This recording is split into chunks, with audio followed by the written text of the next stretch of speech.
Bismillahirrahmanirrahim. Assalamualaikum warahmatullahi wabarakatuh. Ikhwani wa ikhwati fillah, sadaqakumullah. Mari kita bertakwa kepada Allah Subhanahu wa ta'ala. Marilah kita segera menuju ampunannya dan keridhaan. Marilah kita sambut seruan orang yang mengajak menuju negeri kemuliaannya dan surga. Jangan kita terberdaya oleh kehidupan dunia, keindahan, penghidupan, dan kenikmatannya. Sesungguhnya ajal itu terus mendekat, sementara waktu-waktu dari umur kita telah banyak yang hilang. Hendaklah kita mengetahui bahwa seorang muslim itu berada di antara dua rasa takut. Pertama, antara waktu yang telah berlalu. Dia tidak mengetahui apa yang Allah Subhanahu wa ta'ala akan lakukan terhadap kita. Yang kedua, waktu yang tersisa. Dia tidak mengetahui apa yang Allah telah takdirkan kepadanya. Maka sepantasnya seorang hamba menundukkan nafsunya untuk beramal bagi kebaikan diri sendiri. Hendaknya kita gunakan waktu sehat kita untuk beramal sebagai bekal di waktu sakit, karena di waktu sakit tidak bisa beramal lagi.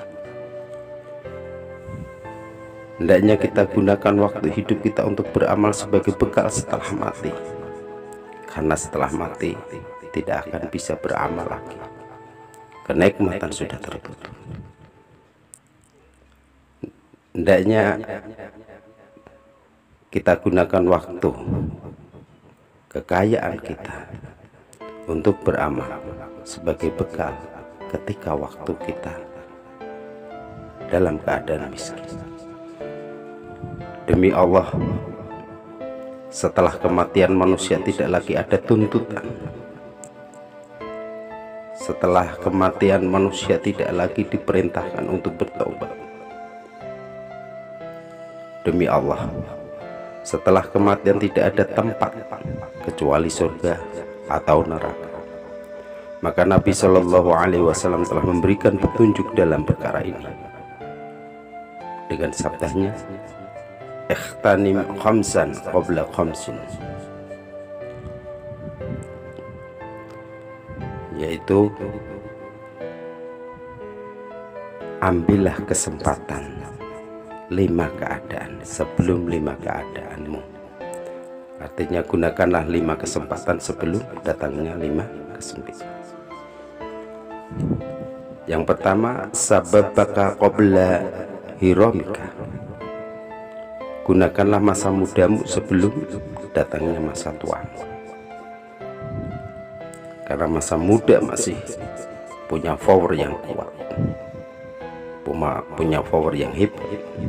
Sedangkan ketika sudah tua, maka tenaga pun sudah tidak akan lagi seperti muda. Sehataka qabla saqamika.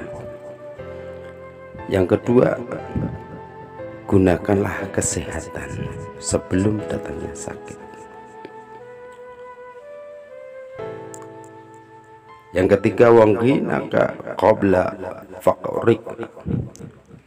Gunakanlah masa kayamu sebelum datangnya masa miskin.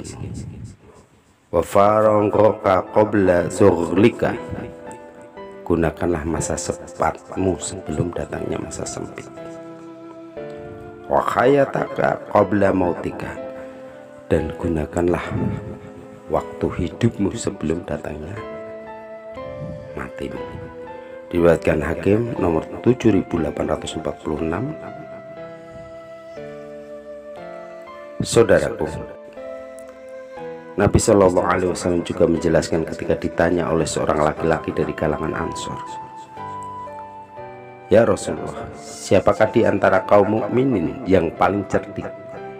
Maka beliau jawab, aksaruhum lil mauti dzikrah wa ahsanuhum lima ba'dahu isti'dadan ulaikal aqyas.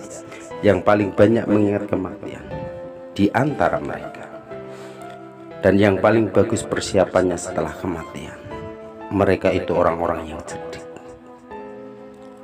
Saudaraku, orang yang cerdik bukanlah mereka orang yang punya titel banyak,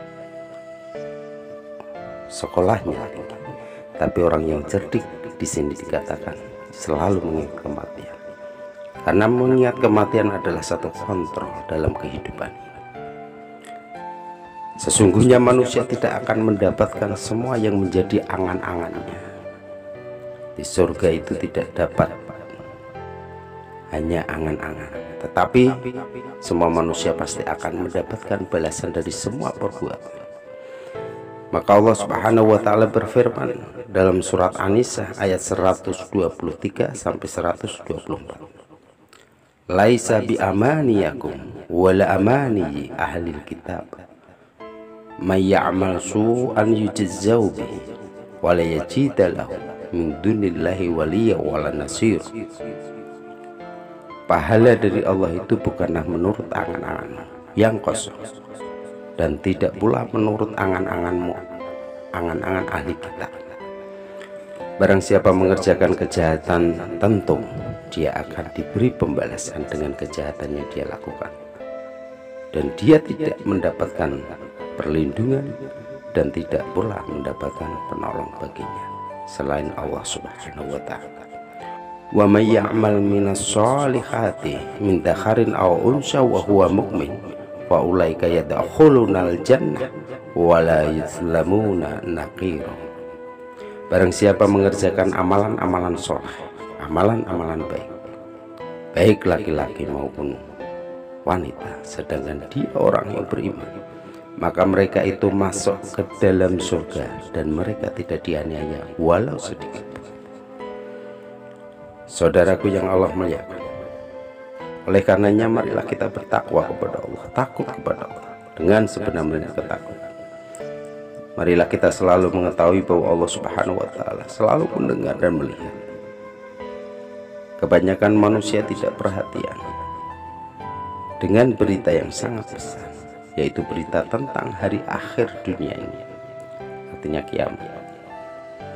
Karena mereka lalai atau tidak tahu, kebanyakan manusia menyibukkan diri dengan kesenangan rendah yang tidak berharga di dunia ini, sehingga kebanyakan melakukan perkara yang menghalangi dari jalan yang lurus dan petunjuk yang nyata.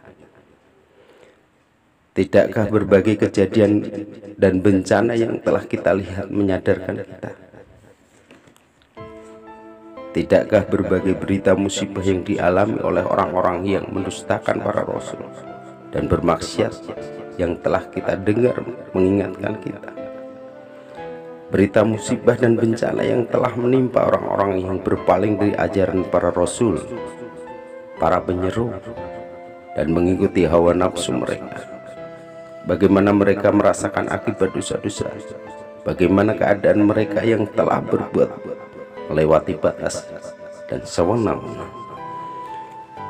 Kaum-kaum terdahulu Allah azab dengan azab yang keras karena kedustaannya mereka tidak mau menerima nasihat oleh orang-orang yang memberi nasihat dan mengkufuri para nabi-nabinya. Satu contoh, kaum Nabi Nuh yang diterjang banjir,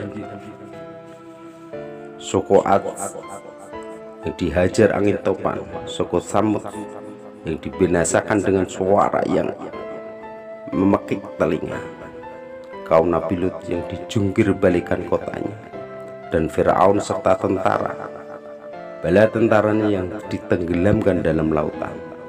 Dakwah para rasul telah sampai kepada mereka, tetapi mereka tidak menyambutnya. Berbagai nasihat telah disampaikan kepada mereka, tetapi mereka tidak memperhatikan dan tidak kembali menuju kebenaran, sehingga siksaan Allah datang dengan tiba-tiba. Maka mereka pun binasa kita sudah tidak melihat sesuatu pun dari mereka, dan kita juga tidak mendengar tentang kehidupan mereka. Rumah-rumah mereka telah musnah, kubur mereka telah hancur, dan tubuh mereka telah dimakan tanah, kecuali orang-orang yang Allah jadikan mayat mereka sebagai pelajaran dan tanda kekuasaan Allah.